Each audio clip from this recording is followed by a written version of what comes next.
Hey guys, how's it going? This is Mike from M&R Automotive. Today we're doing a light output video on the 23 Canyon. This is a dual 30-inch light bar setup. We have one white light bar and one amber light bar. So right now I'm showing you guys the factory headlights. And let me turn on, this is the white light bar. Notice how much more visibility you get with the 30-inch light bar. The trees are lit up as well as the depth. You're able to see further down the line. Now let me go ahead and give you guys a comparison with an amber 30-inch light bar. So this is amber light output.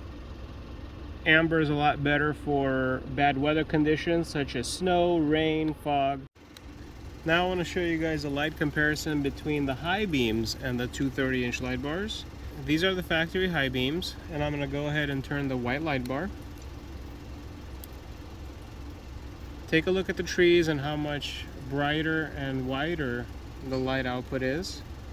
I'm going on and off so that way you guys can see the comparison. So this is the white light bar, factory high beams, back to white light bar. Factory high beams, amber light bar. Factory high beams, powerful bright white light. Thank you guys for watching, and I hope you guys enjoyed the video.